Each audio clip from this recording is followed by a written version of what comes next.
مومنوں کی ماں جناب رسول کریم صلی اللہ علیہ وآلہ وسلم کی زوجہ محترمہ حضرت عائشہ رضی اللہ عنہا پر جب منافقوں نے بہتان باندھے تو اللہ تعالیٰ نے ان کی شان میں سورۃ نور نازل فرما دی۔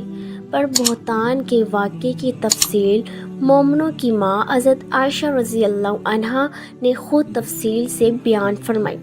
سیدہ عائشہ رضی اللہ عنہا بتلاتی ہے کہ آپ صلی اللہ علیہ وآلہ وسلم کی عادت تھی کہ جب آپ سفر پر جاتے تو اپنی بیویوں کے نام قرہ ڈالتے۔ قرہ میں جس بیوی کے نام قرہ نکلتا اس سے آپ صلی اللہ علیہ وآلہ وسلم ساتھ لے جاتے۔ چنانچہ آپ صلی اللہ علیہ وآلہ وسلم نے ایک غزوہ بنی مستلق میں قرہ ڈالا جو میرے نام نکلا۔ بس میں آپ صلی اللہ علیہ وآلہ وسلم کے ساتھ روانہ ہو گئی، اور یہ واقعہ حجاب کا حکم نازل ہونے کے بعد کا ہے۔ میں ایک حوض میں سوار رہتی اور جب اترتی تو حوض سمیت اتار لی جاتی۔ ہم اسی طرح سفر کرتے رہے۔ جب آپ صلی اللہ علیہ وآلہ وسلم اس غزوہ سے فارغ ہوئے اور سفر سے لوٹے تو ہم لوگ مدینہ کے نزدیک آن پہنچے۔ ایک رات کوچ کا حکم ہوا۔ یہ حکم سن کر میں اٹھی اور پیدل چل کر لشکر سے پار نکل گئی۔ جب حاجت سے فارغ ہوئی تو لشکر کی طرف آنے لگی تو مجھے معلوم ہوا ظفار کے نگینوں کا ہار جو میرے گلے میں تھا ٹوٹ کر گر چکا ہے۔ میں اسے ڈھونڈنے لگی اور اسے ڈھونڈنے میں دیر لگ گئی۔ اتنے میں وہ لوگ جو میرا حوض اٹھا کر اونٹ پر لادا کرتے تھے، انہوں نے حوض اٹھایا اور میرے اونٹ پر لاد دیا۔ وہ یہ سمجھ رہے تھے کہ میں حوض میں موجود ہوں، کیونکہ اس زمانہ میں عورتیں ہلکی پھلکی ہوتی تھیں، پر گوشت اور بھاری بھرکم نہ ہوتی تھیں اور تھوڑا سا کھانا کھایا کرتی تھیں۔ لہٰذا ان لوگوں نے جب حوض اٹھایا تو اس کے ہلکے پن کا کوئی خیال نہ آیا۔ علاوہ از میں ان دنوں ایک کمسن لڑکی تھی۔ خیر وہ حوض اونٹ پر لاد کر چل دیے۔ لشکر کے روانہ ہونے کے بعد میرا ہار جو اونٹ کے نیچے آ گیا تھا مجھے مل گیا۔ میں اس ٹھکانے کی طرف چل گئی جہاں رات کو اترے تھے۔ دیکھا تو وہاں نہ کوئی پکارنے والا ہے اور نہ جواب دینے والا، سب جا چکے ہیں۔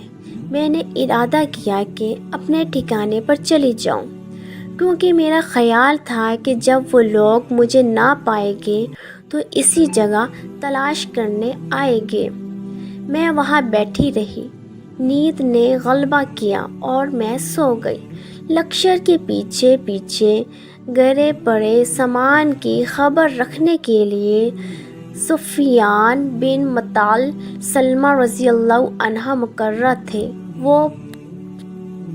وہ پچھلی رات چلے اور صبح میرے ٹھکانے کے قریب پہنچے اور دور سے کسی انسان کو سوتے ہوئے دیکھا۔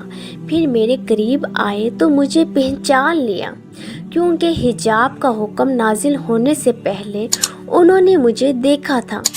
جب انہوں نے مجھے پہچان کر انا للہ و انا الیہ راجعون پڑھا تو میں بیدار ہو گئی اور اپنی چادر سے اپنا چہرہ ڈھانپ لیا۔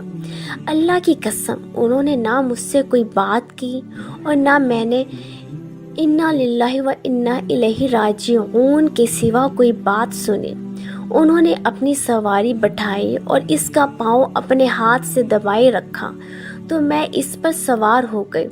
وہ پیدل چلتے رہے اور اونٹنی کو چلاتے رہے تاکہ ہم لشکر سے اس وقت جا ملے جب وہ عین دوپہر کو گرمی کی شدت کی وجہ سے اترے ہوئے تھے، اور جن لوگوں کی قسمت میں تباہی لکھی تھی وہ تباہ ہوئے۔ اس تہمت کو سب سے زیادہ پھیلانے والے عبداللہ بن سلول رئیس المنافقین تھا۔ خیر ہم لوگ مدینہ پہنچے۔ وہاں پہنچ کر میں بیمار ہو گئی اور مہینہ بھر بیمار رہی۔ لوگ تہمت لگانے والوں کی باتوں کا چرچا کرتے رہے اور مجھے خبر تک نہ ہوئی۔ البتہ ایک بات سے مجھے وہم سا پیدا ہوا، وہ یہ تھا کہ آپ کی وہ مہربانی جو بیماری کی حالت میں مجھ پر ہوا کرتی تھی، وہ اس بیماری میں نہیں پائی تھی۔ آپ صلی اللہ علیہ وآلہ وسلم تشریف لاتے، السلام علیکم کہتے، پھر یہ پوچھ کر کہ اب طبیعت کیسی ہے چل دیتے۔ اس بات سے مجھے کچھ شک تو پڑتا، مگر کسی بات کی خبر نہ تھی۔